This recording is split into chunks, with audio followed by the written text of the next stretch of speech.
Good evening. Actually, it's afternoon on Monday. This is a video, my comments on Chapter 2 in banks. And there's a couple of important ideas here, and it talks about concepts. That's a little foggy to me, how that would be presented to kids. But I'd always emphasize that you keep things as concrete as possible. It's always a lot more interesting because concepts and the word generalization, people kind of get lost, just like the word assimilation, immigration with the E versus the I. There are important differences, but people remember stories and specifics and cool things. So that's, I think, when you're teaching multiculturally, you want to teach in ways that are interesting. Banks begins a chapter and he talks about interdisciplinary approach. And I love that because it's much more interesting. I mean, for instance, if we were to talk about illnesses in 19th century London, or at another period in London, going back to the Black Death, we could talk about social illnesses that come about. It depends on, the age of the kids and what you're studying. But you could study, I know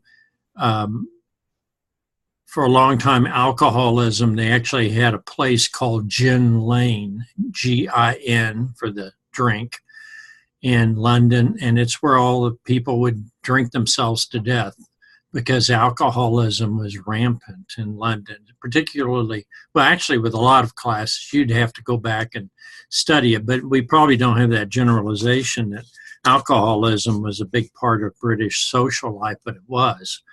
Just like the poor, and if you've, you remember The Christmas Carol by Dickens, or some of those movies about Scrooge, about how poor the people were, and poor little Tim, he had to have a crutch because, and you get into the Christmas and you find a Christmas story of Dickens, and you find out, depending on what Scrooge does, he can alter the future, and little Tim will live as opposed to die from neglect.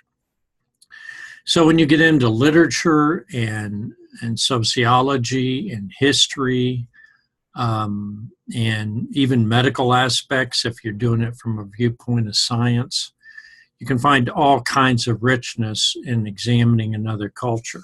I just gave that example of Victorian London because that's one that we always seem to think is very cheery about. Oh, it's Christmas in London. And of course, it rarely snows in London, even less now with global warming. So we have all these warm, fuzzy feelings about it. I mentioned a Black Death, and then you're thinking, oh, gross. It's like Edgar Allan Poe, and everything's going to be death and darkness, and people had no fun in the Middle Ages. They just waited to die from terrible diseases.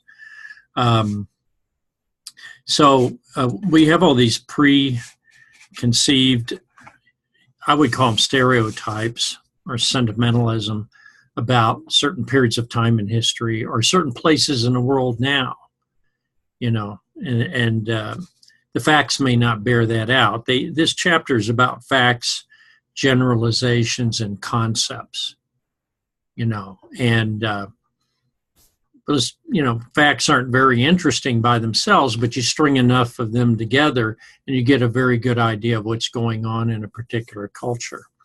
You can string together a series of facts about what's the, I'm getting all morose here, but what's the leading cause of death in, well, I'll give an example. Venezuela right now, if you know anything about Venezuela, look it up. Their government has basically become a total dictatorship. They are broke. I read a very depressing story about a 14-year-old boy with type 1 diabetes that died because they didn't have filters anymore to do his dialysis, because his kidneys are failing, and he literally got very dark and got infections And as I was reading it, then it said near the end, it said he was alive at the beginning, but ill. And now Venezuela doesn't have basic medical services. They don't have medicine. It's a country of millions of people. Very rich country at one time. Now it's totally broke. The government is broken down. It's almost like some zombie apocalypse, only it's inflicted by incompetent government and by wasteful spending, and people are fleeing Venezuela. They're saying they're trying to go to Colombia or any place. And so I have this concept of Venezuela as a happy, cool place that you'd like to visit. It's horrible. Basic services are not there. People don't have enough gas. People are not making a living. Here is scary.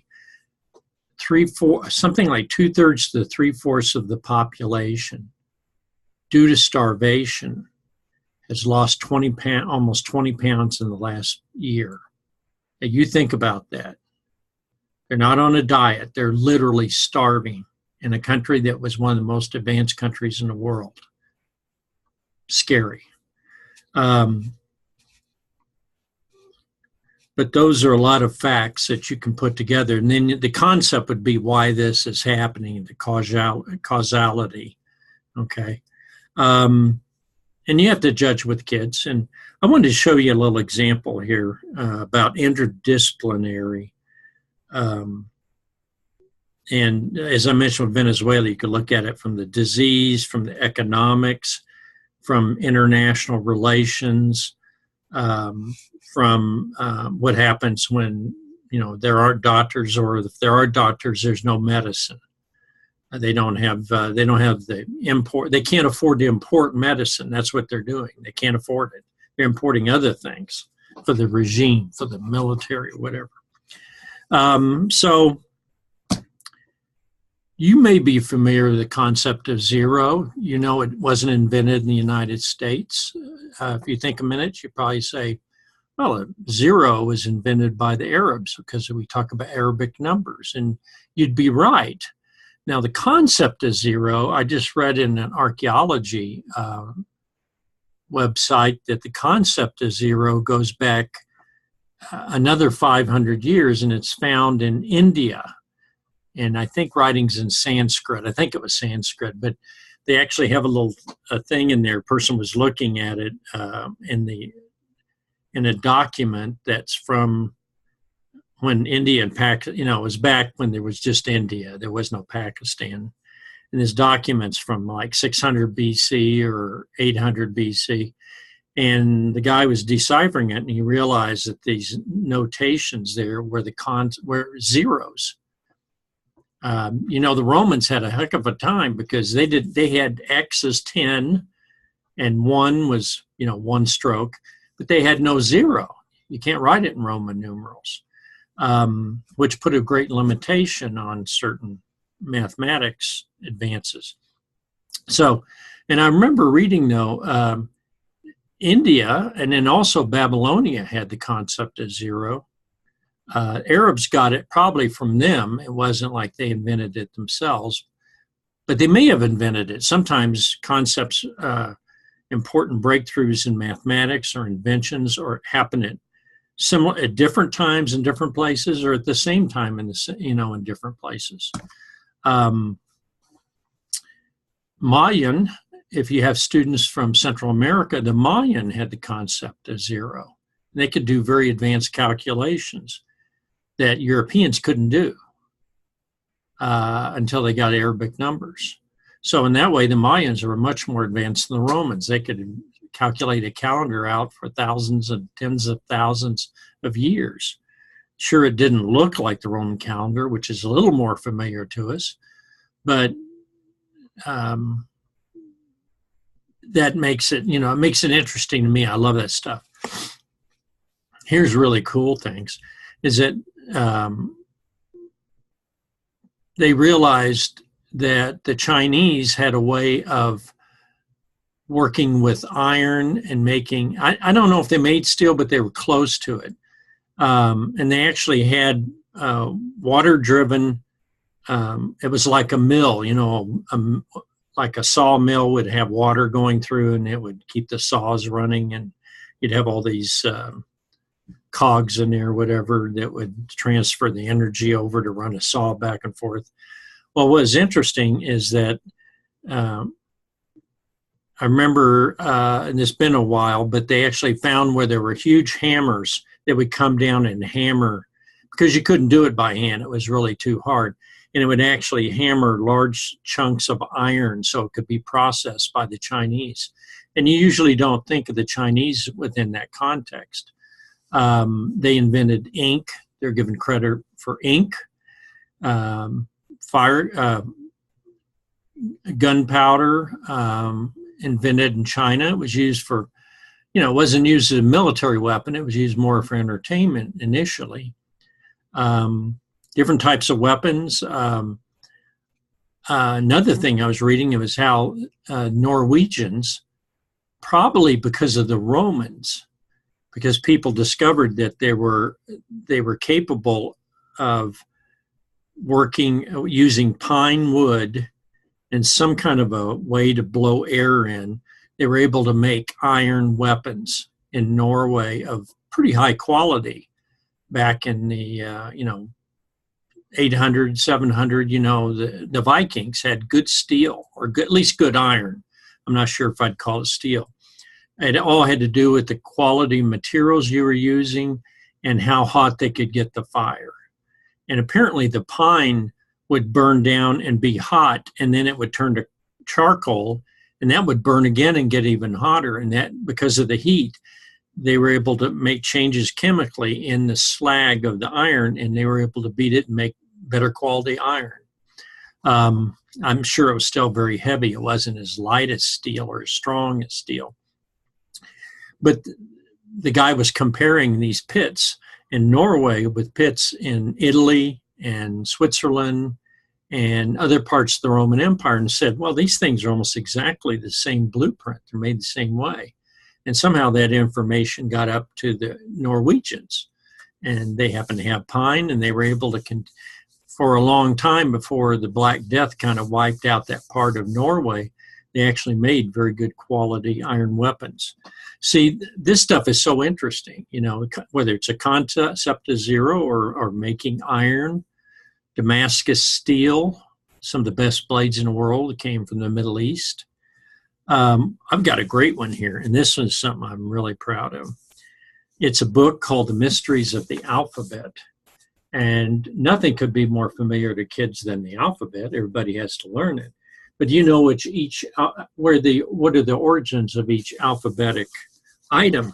And the first one of the interesting ones for me, I'm going to take this cover off. Oops, there goes my water. Never spill Perrier. I have to have a timeout. Okay, I'm back on the air. I spilled some Perrier on my book, but nothing like multicultural spills. Huh? In this book, it talks about the different types of letters and where they come from. And I'll just start with A. Have you ever thought about what a capital A looks like? And this goes through and it looks at all the alphabetic letters. And I think we got, hopefully I can get the first letter in here. Anyhow, I'll show you in a minute. The letter A, is like this. And if you turn upside down, what does that remind you of? An ox with a yoke. These are the horns. This is the yoke that goes across his horns on the top of his head. And the Egyptians use ox. So it's called Aleph, and it's A, and it actually shows the kind of the beginnings of it. Well, there it is. It's got a couple of versions of it here. The ox, you can see it on there. Book's called Mysteries of the Alphabet. I bought it because I just was so curious, I thought. And you think about, I'm going to look at some others. The C was the letter Gimel, which is camel. Letter C originally was a camel. It actually starts with a camel. It's kind of interesting, isn't it? the word camel. It talks about the variations as it went through different scripts. And D, the letter Deleth, which means door. Literally, door. You know, you open it up and close it. It actually looks like a door when you think about it. Some of the other ones, I think the F is the one that really got my interest. F was, they each have their own little,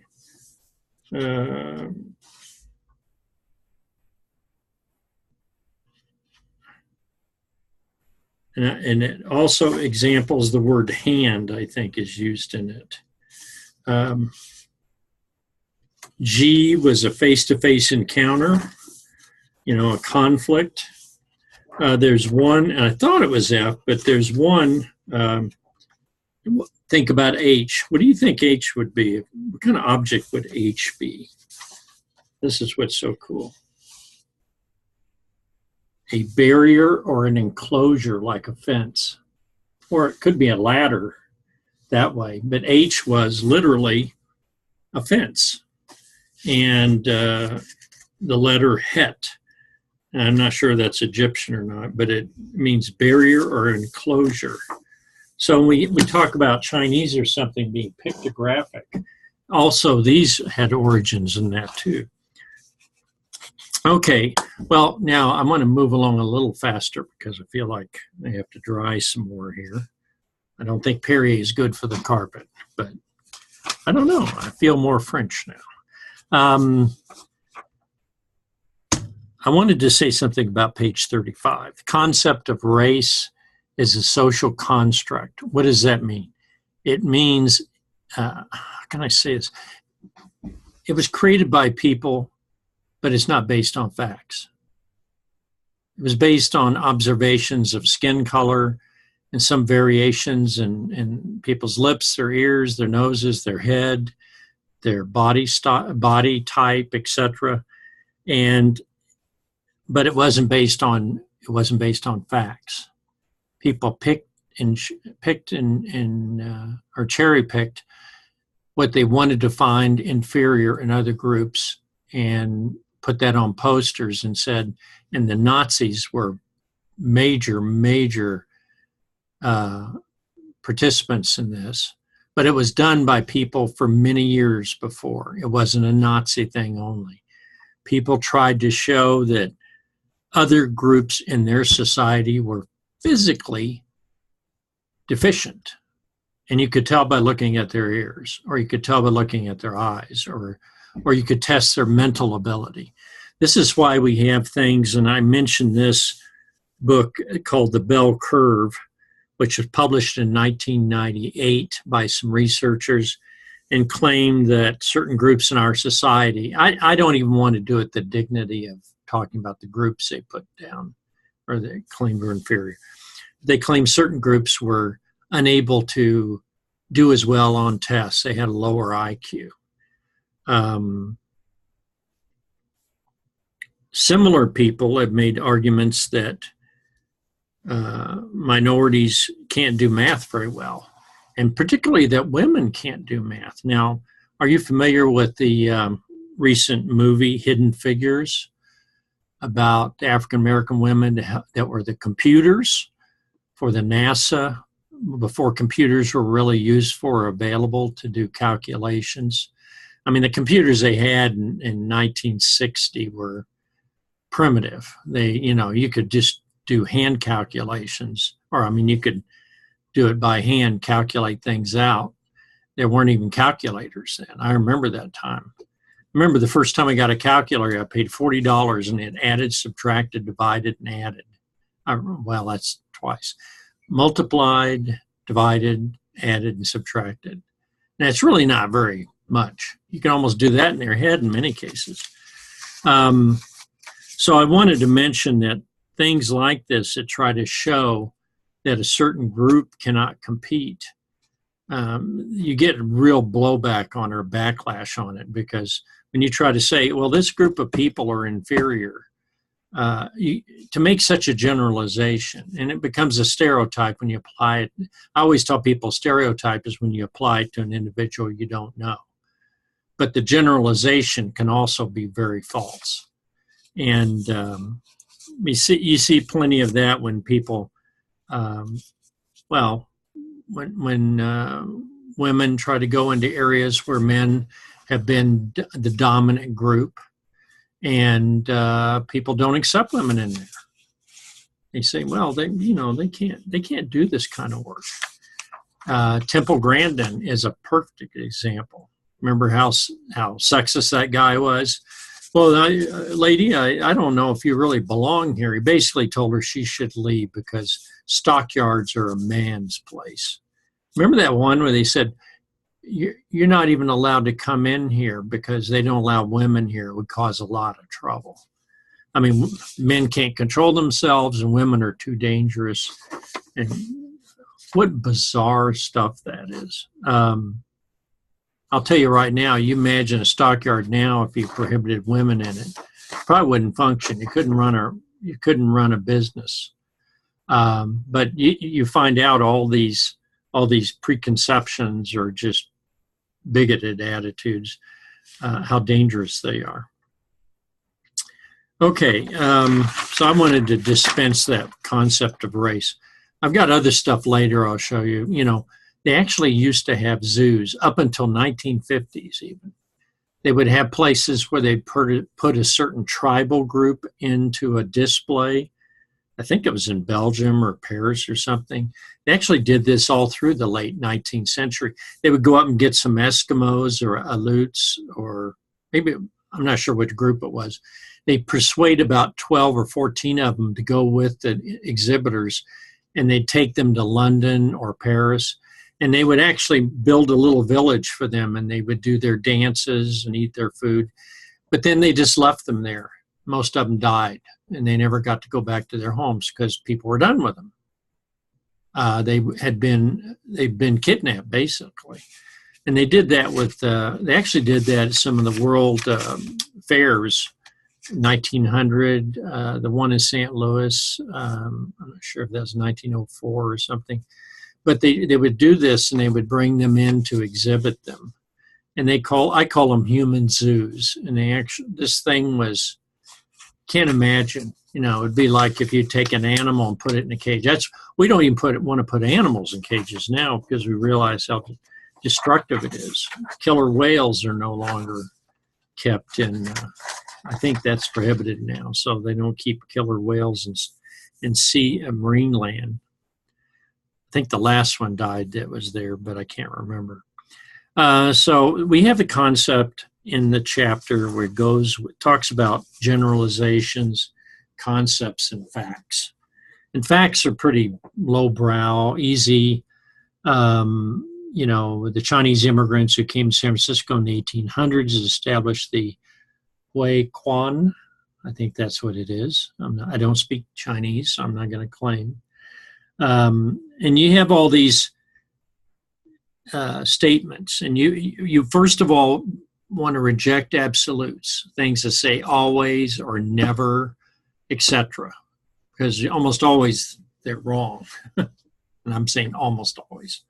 But when you're dealing with kids, my preference, and they talk about lining up generalizations, concepts, and facts, and then they go on to theory. I think that would be a little abstract for children. I think it's abstract for me because I'm looking at it and trying to get, if I have to wrap my mind around it, I don't think a high school kid's going to get it. So I'm giving myself credit. I could pass high school, but I couldn't play sports. So the generalizations, what I look for are stereotypes. And that essentially is a generalization, which number one, when it's applied to somebody you don't know, you just walk up and say, well, I see you're from Tennessee, and I've heard all Tennessee are blank. And here's the interesting thing about that type of stereotype. It could be positive stereotype. You're all very musical, or you're all good cooks. And a lot of people will accept a positive stereotype.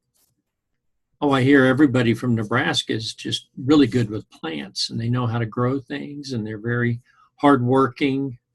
And I always tell them, I said, do you know any Nebraskans that aren't hardworking?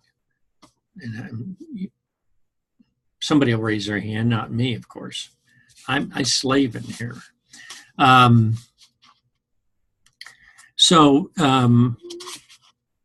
What I like is what they talk about in generalizations dealing with, and it's on page 43, it talks about rites of passage. And there's a chart across from that. And I like to deal with concepts, but I don't like to talk about the word concept very much, because it really doesn't have any meaning until you put something in the blank and you start dealing with it as real. You know, quilting is a concept, but you have to actually have the material before you can quilt. So let's take something like rites of passage, and he has some examples. Marriage ceremony. First you're single, then you're married. Rite of passage. Christening ceremony. Child baptism. Funeral, a passage of type. Vision quest among the Zuni Indians. A lot of dangerous stereotypes there. I've seen so many movies, and this is where it usually comes from, the media and particularly movies or TV shows, especially in the 50s and stuff, and they'd try to show Native Americans in a positive light, but they did it in such a way that they over-romanticized it. I once talked to a lady from, I think she's from Mohawk, or a group from Upper New York. And I asked her, and she was doing a presentation. I said, what is the worst stereotype of Native Americans? And I thought it would be a lot of things like the Atlanta Braves, or names of sports teams, or the tomahawk chop they do in Kansas City and Atlanta, things like that. She said to me, that we're also damn spiritual. And I thought about it, and I said, yeah, I got that stereotype too. Many years ago, and none of you would know this, but if you did, it'd be interesting. You can actually find this on line. Right at the end of the day, when they would run public service announcements just before television went off. TV going off is not happening now. I'm talking about the station literally going off. Telephone for the Three Stooges. Okay, had to stop at a second. Three Stooge clock went off. But right at the end of the day, the TV station would sign off, and they would do, the last thing they did was the national anthem. They'd show jets flying through the sky and sometimes a poem being recited. And just before that, they would do a "Don't Litter" commercial. And they would show people driving along on a highway, black and white video, and all of a sudden there's a full in buckskin, a Native American, and I forget the actor, but he was kind of famous because he was on all these commercials. And it would say, "Don't litter." And then it would show him looking at the litter or touching it. And then we'd look, and then there'd be tears in his eyes. So people would say, oh, the Native Americans are upset about littering. That's why we shouldn't litter, because they're very natural, wholesome. And so you would have this stereotype put out on TV. It wasn't a negative one.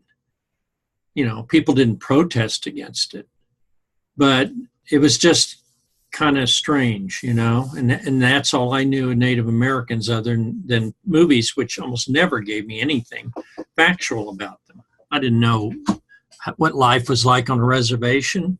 I just thought it was a John Wayne movie, or even Clint Eastwood wasn't. He had some different aspects of Native American.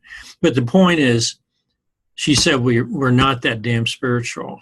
You sell us out for our individuality and the depth of our culture, that we all sit around dancing and reading poetry or feeling very holy or something. And the vision quest would be a part of that.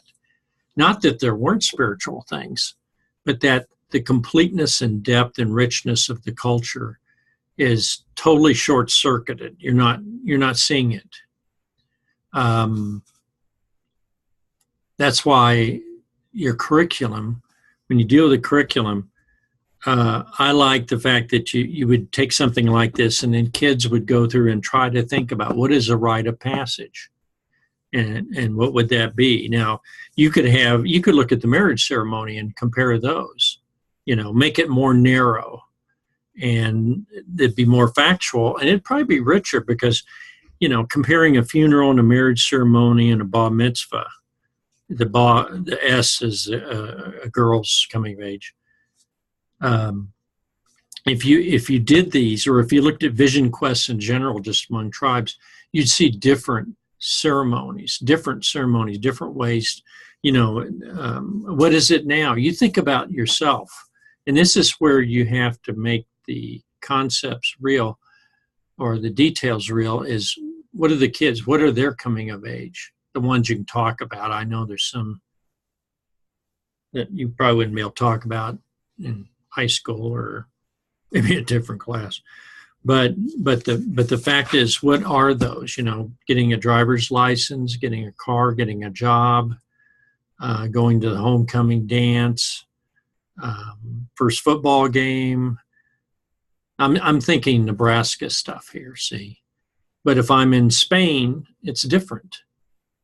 Is soccer that big a deal? Sports in other countries, they don't have it in the high schools as much. America is rather unique, especially in colleges. You go to England, you have clubs in England that I understand. I always put this caveat on here that from what I understand, you don't go and play soccer as part of your scholarship in a university in England. It's not connected, but it is here because we've developed our own viewpoint of this. So as you read this chapter and it talks about theories, I'm a real believer in the details. That's why I like the book that I spelled water on, Mysteries of the Alphabet. Think what you could do with it, exploring the origins of different letters. I mean, you could connect it to Hebrew and to Egyptian and to Babylonian, Greek, and there are all kinds of things there you could use. Now, I didn't say much about it, and I'm not going to go into it here, but there is, he does talk about, as we go through the curriculum, remember you talk about it, not just add on, or not just holidays and flags and having Taco Fridays, but actually getting into the culture. And then there's a part in there where you go far enough that you actually engage in social activism. Now, I'm sure that's a dirty word for some places, or for a lot of places. I think you do engage in it. You're just doing it through instruction. You do want kids to be different as a result of your instruction. I know those of you that are in a city that's had a lot of conflict with Hispanic immigrants or other immigrants, that you've really worked hard to, I won't name the city, but it wouldn't matter because there are several of them. I'm in one, Lexington, is that you've gone through a lot of efforts to promote goodwill in the school and acceptance, tolerance. And I don't like the word tolerant. I don't know about you. I've never heard it in a positive way. I've always heard things like, well, the dentist would say, how is that enough deadening on your root canal? And I'd say, well, I can tolerate it. Okay, that's hardly an endorsement of a root canal. It's probably an endorsement of, I wish I had more, deadening in there, more, what am I thinking? Well, I'm just senior, I'll forget.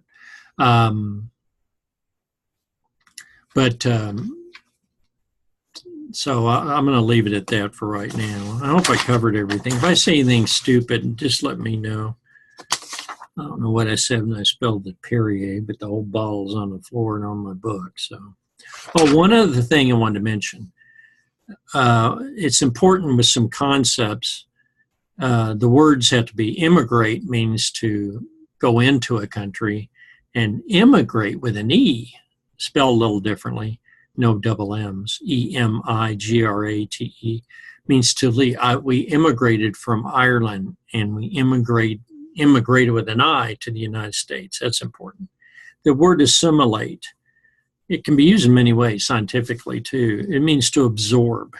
But I think it's very important for you to realize that when you say people are assimilated, not entirely. You may say the Danes and the Swedes assimilated. They literally all intermarried and shared their, very closely. So they, in a biological and a cultural sense, they made a new culture. But if you talk about other groups that come to the United States, the Syrian refugees, are they assimilated? Well, not in the same way. So that word kind of is a misnomer. It gives the idea that you just throw that word out there. Well, they assimilate. Well, no, not really. There's going to be discrimination, all kinds of negative things going on. All right. Well, that's what I wanted to say. And without the spill, we're now done. I'm going to try to open another bottle and do it without screwing up.